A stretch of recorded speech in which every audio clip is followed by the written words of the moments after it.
नाजरीन आदाब। Global flash news के स्पेशल और स्पीड न्यूज़ से अपडेटेड रहने के लिए हमारे news channel global flash news को फेसबुक, इंस्टाग्राम और ट्विटर पर लाइक, फॉलो, शेयर जरूर करें और साथ ही यूट्यूब पर सब्सक्राइब करते हुए बेल आइकॉन जरूर प्रेस करें ताकि हमारी अपडेट आप तक पहले पहुंच सके। मल्लारदेपल्ली में पारजापाथी मंदिर के करीब धमाके से खौफ व हरासा फैल गया।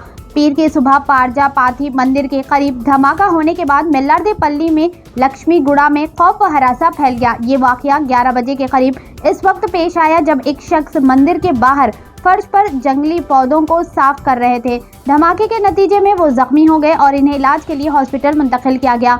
जख्मी की शिनाख्त सुगना राम नाम के तौर पर की गई है। धमाके के बाद मल्लारदेपल्ली पुलिस जाए वाक़े पर पहुंची और फॉरेंसिक टीम और बम डिटेक्शन स्क्वाड को तलब किया। दोनों टीमें इस वक्त धमाके की वजह जानने के लिए जाए वाक़े का जायजा ले रहे हैं। पुलिस ने बताया कि सफाई के टाइम पर यह एक्सप्लोजन का वाक़या पेश आया। हुक्काम ने इस बारे में मजीद अपडेट फराहम करना अभी बाकी है। आइए देखते हैं ये रिपोर्ट। ऐसे ही अहम और ख़ास खबरों के लिए देखते रहिए ग्लोबल फ्लैश न्यूज़। लाइक करें, सब्सक्राइब करें और शेयर करना ना भूलें।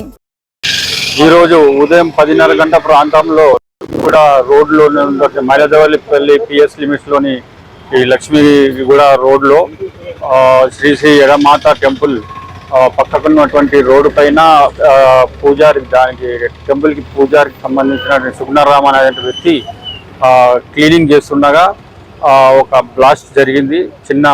దాని వల్ల అతను ఇంజ్యూర్ అయ్యాడు. ఇమ్మీడియట్ అతన్ని సన్ రైజ్ హాస్పిటల్ షిఫ్ట్ చేయడం జరిగింది. దాని తర్వాత మేము ఇమ్మీడియట్గా బాంబ్ స్క్వాడ్ వాళ్ళకు ఇన్ఫర్మేషన్ చేయడంతో వాళ్ళు మన ఇక్కడికి విజిట్ చేసినారు.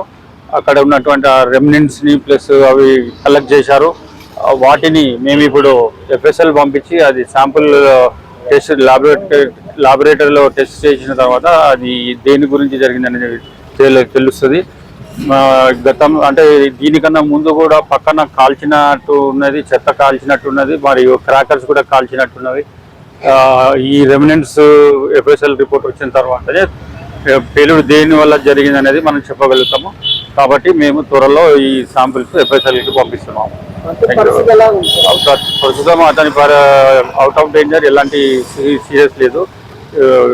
ఓన్లీ బ్లీడింగ్ ఇంజరీ అయింది కాబట్టి అతన్ని ఇమీడియట్ హాస్పిటల్ షిఫ్ట్ చేయడం జరిగింది.